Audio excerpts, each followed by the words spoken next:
પણ સોરઠ ધરા જગ જૂની,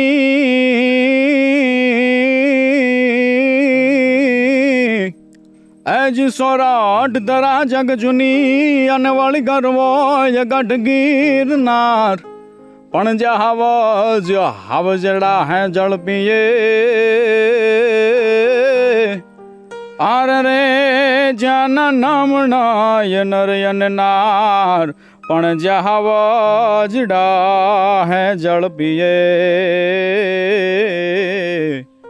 અર રે જાના નામણાય નરયન નાર. જય હિન્દ દોસ્તો, હું છું આપનો દોસ્ત લોક સાહિત્યકાર આઝાદ, અને અત્યારે હું આવી ગયો છું ગંગવા કુંડના દર્શન કરવા માટે.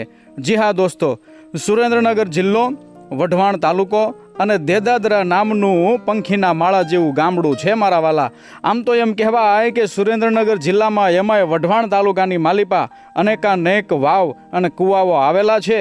એમાંય દેદાદરા ગામનો એમ કહેવાય કે 10મી સદીમાં બનેલો આ ગંગવો કુંડ જે છે એ વિશ્વ ફલક ઉપર પોતાની અનેરી છાપ છોડે છે.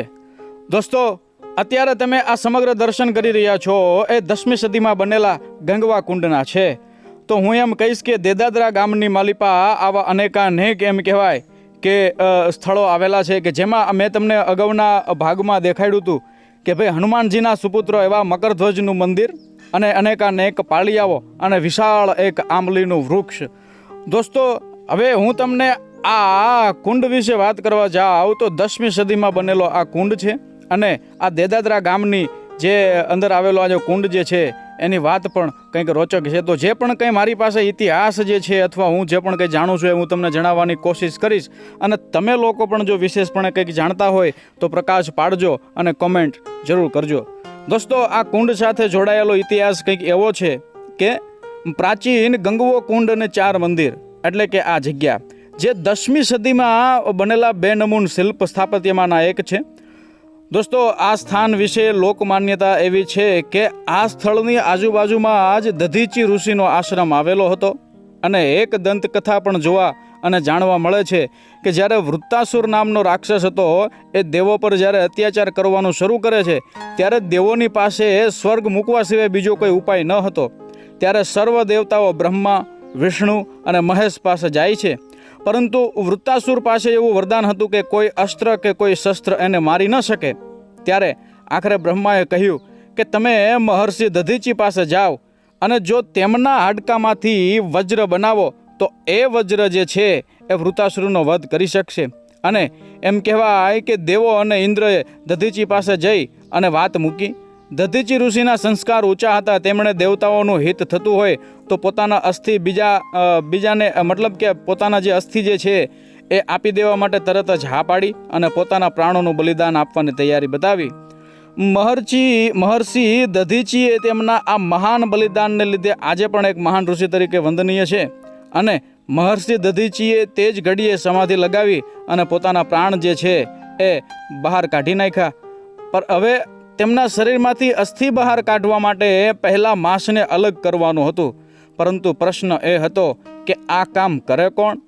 કોઈ દેવતાની હિંમત ન હાલી. ત્યારે આખરે કામઘેનુ ગાય પ્રગટ થઈ અને તેણે પોતાની જીભવતી ચાટીને મહર્ષિ દધીચીના શરીરનું માંસ જે હતું ને એ દૂર કર્યું. એ પછી ભગવાન વિશ્વકર્માએ મહર્ષિ દધીચીના અસ્થિમાંથી વજ્ર બનાવ્યું, અને એ વજ્ર ભગવાન વિશ્વકર્માએ ઇન્દ્રને વૃત્તાસુરનો વધ કરવા માટે આપ્યું. ઇન્દ્રએ તેના વડે વૃત્તાસુરનો વધ કર્યો. ત્યારબાદ ઇન્દ્રદેવનું તે કાયમી શસ્ત્ર બન્યું. લોકમાન્યતા મુજબ એવું જાણવા મળે છે કે મહર્ષિ દધીચીએ જે જગ્યા પર પોતાના અસ્થિનું બલિદાન કર્યું હતું તે જ આ જગ્યા હોવાનું કહેવાય છે. દધીચી ઋષિના નામ પરથી આ ગામનું નામ ઉતરી આવેલું કહેવાય છે, અને જે સમયની સાથે અપભ્રંશ થતા દધીચીમાંથી દેદાદરા થયું હોવાનું કહેવાય છે. તો વહાલા દર્શક મિત્રો, મેં જે જાણેલો ઇતિહાસ હતો એ મેં તમને જણાવ્યો, અને હવે આપણે આખો કુંડ જે છે એના વિશેષપણે દર્શન કરવા છે. તમે જોઈ શકો છો અહીંથી આખો કુંડ જે છે એ દ્રશ્યમાન થાય છે. અને દોસ્તો, જુદી જુદી જગ્યાએ નાના મોટા દેરાઓ છે, દેવળ છે, મંદિર છે, અને નાના મોટા ગવાક્ષો જે છે એમની અંદર પણ દેવતા અને દેવીઓના મંદિરો છે. અહીંયા તમે જોઈ શકો છો ગણપતિજી બિરાજમાન છે. ગણપતિજી પણ અહીંયા બિરાજમાન છે અને અગરબત્તી ધૂપ દીપ પણ અહીંયા કરવા લોકો આવે છે. અને બીજી વાત એ છે કે ખાસ કરીને આપણે ધન્યવાદ દેવા જોઈએ દેદાદરા ગામના લોકોને કે જેમણે આટલી મોટી આપણી વારસાની વિરાસત જે છે એને હજુ સાંગો પાંગ હાચવીને રાખી છે. કહેતા કે આ બધી જગ્યાની જાળવણી જે છે એ સારામાં સારી રીતે કરી છે. દોસ્તો, પાંડવ એમ કહેવાય કે મહાભારત સમયમાં પાંડવો જ્યારે વનવાસ દરમિયાન મતલબ પાંડવો જ્યારે વનવાસમાં હતા ત્યારે આ જગ્યાએ આવેલા છે એવું કહેવાય છે. અને બીજું કે આ ગંગવો કુંડ જે છે એની અંદર પાણી ક્યારેય ખૂટતું નથી અને આ કુંડના પાણીમાંથી નહાવાથી ચામડીના રોગો પણ દૂર થાય છે એવી માન્યતા છે. દૂર દૂરથી લોકો અહીં દર્શન કરવા માટે આવે છે, પોતાની માન્યતા લઈને આવે છે દોસ્તો. અને એમ કહેવાય કે માતૃમાના બહેણા છે આ મંદિરમાં, આ કુંડની માલિપા. વિશેષપણે એમ કહેવાય કે આપણા શિલ્પ સ્થાપત્યને લગતું ઘણું બધું અહીંયા તમને જાણવા મળશે. દોસ્તો, ઇતિહાસ પ્રેમી હોય, શિલ્પ સ્થાપત્ય એના કોઈ ચાહક માણસ હોય એવોએ અહીંયા ફરજિયાત આવવું. તમને ખરેખર ઘણું બધું જાણવા મળશે. અને વિશેષપણે હું તમને કહું દોસ્તો કે અહીંયા તમારે જવું હોય તો સુરેન્દ્રનગરથી કોઠારિયાથી તમે કોઈને પણ પૂછો તો આંગળી ચીંધીને પણ દેખાડી દે કે ભાઈ ફલાણી જગ્યાએ દેદાદરા ગામ છે અને દેદાદરા ગામના સીમાડે આવેલી આ બધી જગ્યાઓ છે. દોસ્તો, તમે જોઈ શકો છો આ ગંગવા કુંડની માલિપા, આ બધું તમે જુઓ. એક ઉપર એક પથ્થર ગોઠવવામાં આવ્યો છે અને એના દ્વારા જ આખો કુંડ બન્યો છે. દોસ્તો, જે તે સમયે કંઈ સિમેન્ટ તો હતી નહીં અને આપણા વડવાઓ, આપણા પૂર્વજો કેવા બધા આપણા કરતાં પણ આધુનિક હશે એની કલ્પના તમે એના ઉપરથી કરી શકો કે આ જે પથ્થરો જે છે એની અંદર કોઈ પણ સિમેન્ટનો ઉપયોગ નથી. અને અત્યારે જેટલા સાધનો છે એવા સાધનો પણ એ સમયે નહોતા અને છતાંય આટલા મોટા સ્ટ્રક્ચર એમણે ઊભા કર્યા. બરાબર છે, એ પણ સાંગો પાંગ, કોઈ જ પ્રકારની ક્ષતિ વગર અને કોઈ પ્રકારની ભૂલ વગર, સંપૂર્ણતઃ વાસ્તુશાસ્ત્રના નિયમ મુજબ. તો તમે વિચાર કરી શકો છો કે એ કેટલા બધા એડવાન્સ, એ કેટલા બધા આધુનિક રહ્યા હશે.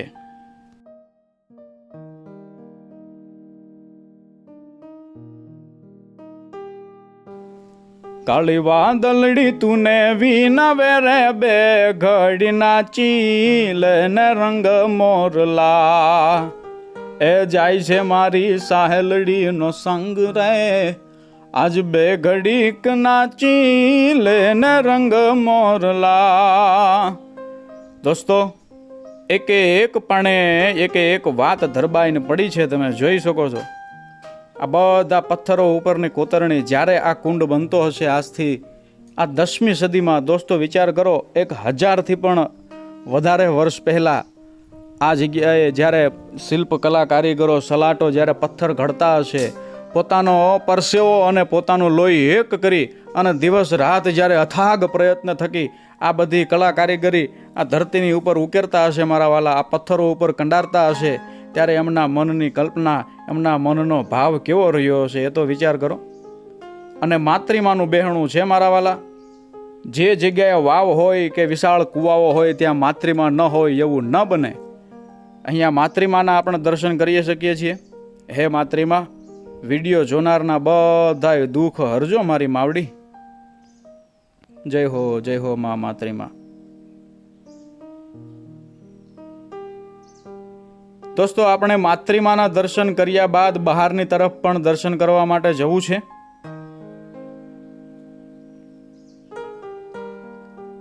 વાસ્તુશાસ્ત્ર પ્રમાણે પણ આ બધા મંદિરો અને આખા કુંડનું ઘણું બધું મહત્વ છે. દોસ્તો, અહીંયાથી તમે જોઈ શકો છો કુંડનો નજારો. ખરેખર અહીંયા આપણે જવું એ આપણા જીવતરનો લહાવો છે. એકવાર જઈએ તો આપણે કોઈ વર્ષો જૂની ધરોહરની વચ્ચે આપણે જીવતા હોય એવું લાગે. કેમ કે એક બાજુ મંદિર, એક બાજુ વિશાળ વૃક્ષો, એક બાજુ એમ કહેવાય કે અડીખમ પાળિયા અને એક બાજુ આટલા બધા મંદિરો અને આવો કુંડ એ પણ પ્રાચીન. તો ખરેખર એક સાથે ઘણા બધા સંગમો આપણને દેદાદરા ગામની માલિપા જોવા મળે. અને દેદાદરા ગામ જે છે એની માલિપા મેં અગાઉ કીધું તેમ ઘણા બધા ઐતિહાસિક પુરાવાઓ આપણને જોવા મળે છે જે ખરેખર આપણા માટે ગૌરવની બાબત છે. અને અહીંયા તમે જોઈ શકો છો કુંડની પાસે જ આ પાળિયાઓ બીજા પણ છે ઘણા બધા. આપણે આગળના ભાગમાં પણ તમને પાળિયાઓ દેખાડેલા અને અહીંયા પણ આ સ્મારકો તમે જોઈ શકો છો જેમાં ઘણું બધું લખાણ છે પણ આપણે અત્યારે વાંચી શકીએ નહીં કેમ કે સમય જતાં બધું જર્જરિત થયું છે. અને આ ગવાક્ષની અંદર પણ જે તે સમયે દેવી દેવતાઓના મંદિરો કે ચિત્ર પ્રતિમાઓ કંઈ પણ હશે. એવું આપણે અનુમાન લગાવીએ. અનુમાન શું લગાવીએ? ત્યાં હોય જ, કેમ કે બધા ગવાક્ષોની માલિપા દેવી દેવતાઓના સ્થાન જ હોય. અને અહીંયા શિવાલય, અને દોસ્તો ઉપર તમે જુઓ સિંહ અને એ સિંહોની જે આકૃતિઓ કોતરેલી છે ભાઈ, અને અહીંયા ભગવાન નંદીના આપણને દર્શન થાય છે. અને અહીંયા આ બધી કોતરણી તમે જુઓ દોસ્તો, ભગવાન ભોળાનાથના આપણે દર્શન કરીએ.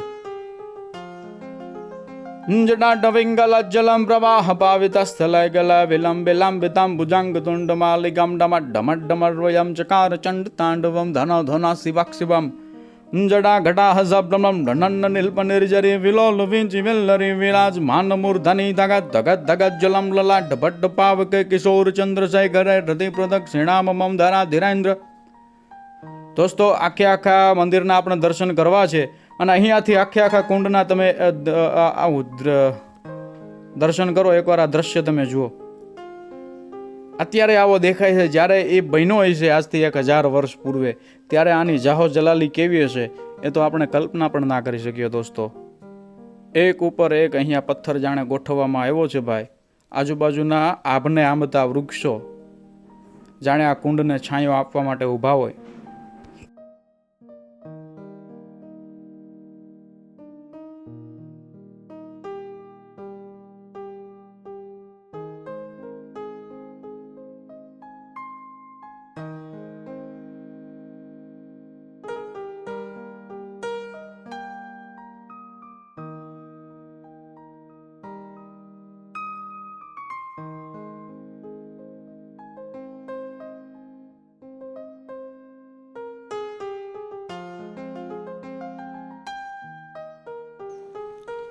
હવે કુંડ જે છે એની પાછળના હું તમને દર્શન કરાવું છું દોસ્તો. તમે જોઈ શકો છો કુંડની પાછળ ખુલ્લા ખેતરો છે, અને અહીંયા પણ આ કંઈક સ્મારક છે.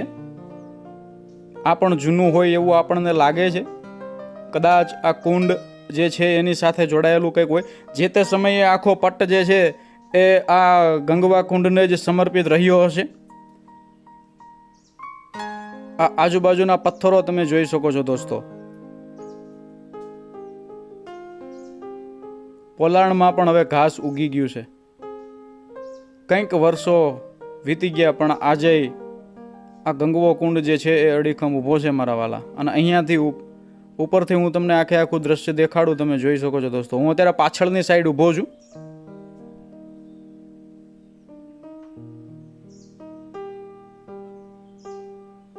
આ તમે જુઓ,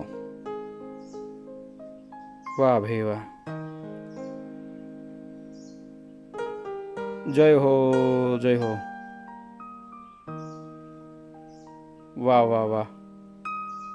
દોસ્તો અહીંયા આ બધી વાતો આપણે અહીંયા આવીએ તો જ વાગોળી શકીએ. મેં વિડીયો બનાવી તો લીધો, પણ ખરેખર અહીંયા આવ્યો એનો જે આનંદ જે છે એ હું તમને શબ્દમાં ન કહી શકું. કેમ કે ખરેખર આ બધી વિરાસતને જોવી એ આપણો લહાવો છે. તમે દેદાદરા ગામની આસપાસ હોય ત્યારે આ જગ્યાએ ફરજિયાતપણે આવજો દોસ્તો. પથ્થરને પથ્થર ઉપર ગોઠવવાની જે કળા હોય, બરાબર, જેને આપણે લોક સિસ્ટમથી બધું આપણે કહીએ, અને એના દ્વારા બધું એક ઉપર એક જે પથ્થર ગોઠવાતા, એવી જ રીતે અહીંયા એમ કહેવાય કે આખું સ્ટ્રક્ચર ઊભું છે દોસ્તો. આમાં કોઈ જગ્યાએ કંઈ સિમેન્ટનો ઉપયોગ છે નહીં, કેમ કે જે તે સમયે સિમેન્ટ તો હતા જ નહીં. અને આ પાછળની તરફનો રસ્તો છે. આખો પ્રદક્ષિણા પથ તમે જોઈ શકો છો. આ નીચે જવા માટે પણ પગથિયા છે. એટલા આયોજનબદ્ધ એમ કહેવાય કે આ કુંડને બનાવવામાં આવેલો છે ભાઈ. આ તમે જોઈ શકો છો.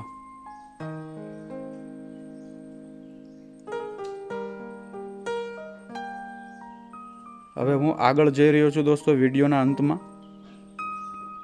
આજુબાજુનો બધો વનવગડો અને ખુલ્લા ખેતરો તમને મંત્રમુગ્ધ કરી દેશે. અહીંયા આ જે ગંગવો કુંડ જે છે એના પટાંગણની માલિપા આવેલા વિશાળ વૃક્ષો એ પણ આપણને પહેલી નજરે ગમી જશે. અહીંયા જો પથ્થર ઉપર જે નાના આ કાપા તમે જુઓ. મેં તમને કીધું ને લોક સિસ્ટમ, એક ઉપર એક જે પથ્થરો ગોઠવાતા એની આવી રીતના પછી સેટ કરવામાં આવતા. તમે જોઈ શકો છો દોસ્તો. અહીંયા પણ છે, તમે જુઓ. તો દોસ્તો આ હતા આપણા ગંગવા કુંડના દર્શન ગામ દેદાદરા. તો ફરીને મળીશું કોઈ નવા વિડીયો સાથે. ત્યાં સુધી અસ્તુ ધન્યવાદ. જય હિન્દ, જય મા ભારતી.